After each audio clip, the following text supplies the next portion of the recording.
For item 3, a blimp flying at an altitude of 500 feet lies directly over a line from Soldier Field and the Adler Planetarium on Lake Michigan. If the angle of depression from the blimp to the stadium is 32 degrees and uh, from the blimp to the planetarium is 23 degrees, find the distance between Soldier Field and the Adler Planetarium. Okay, so from this diagram, it will shows that a blimp flying at certain angle, that is having a fixed altitude of 500 feet, that is traveling in between Adler Planetarium and Soldier Field, having a two different angle of depression, that is 20 degrees and 32 degrees.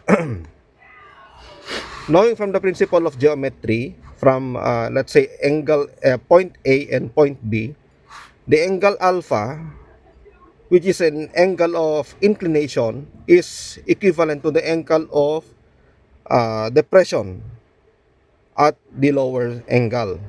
So ganun din siya dito, kung angle alpha yon, angle alpha din ito, angle alpha yon, angle alpha din ito.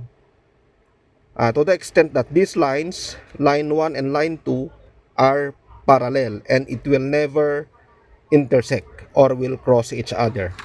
So kung angle alpha naman yung kabila, automatically angle beta yon, angle beta rin ito.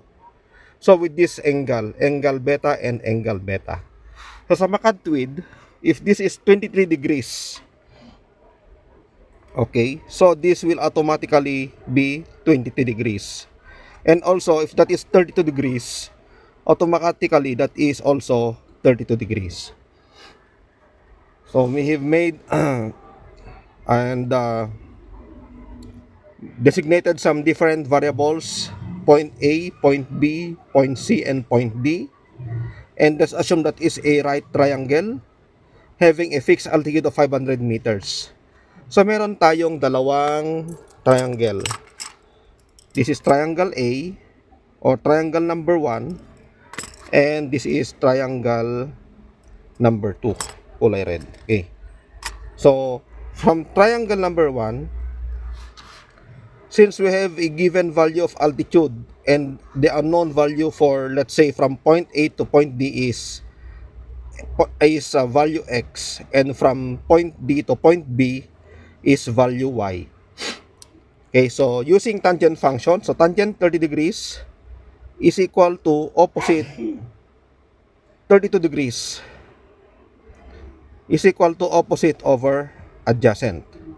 Since x is the unknown, you have the cross multiply, that is equivalent to, this is 32, yeah?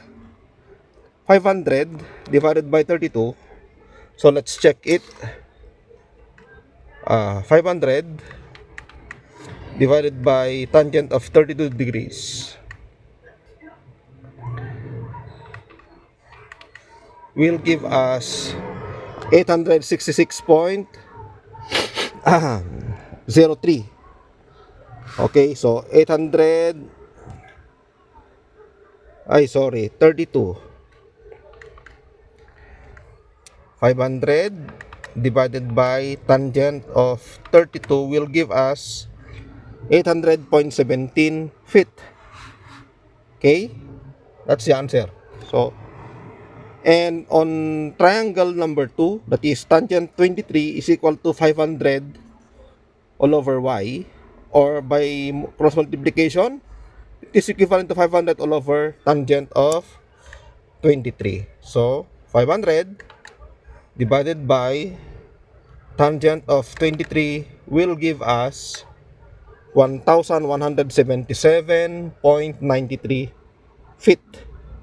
And finally, we have the values for the x and y. And the question for this problem is to find the total distance from point A to point B. So we have to add the values 800.17 plus 1177.93 will give us 1978.10 feet.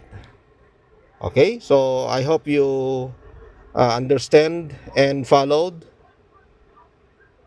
That's all. Thank you.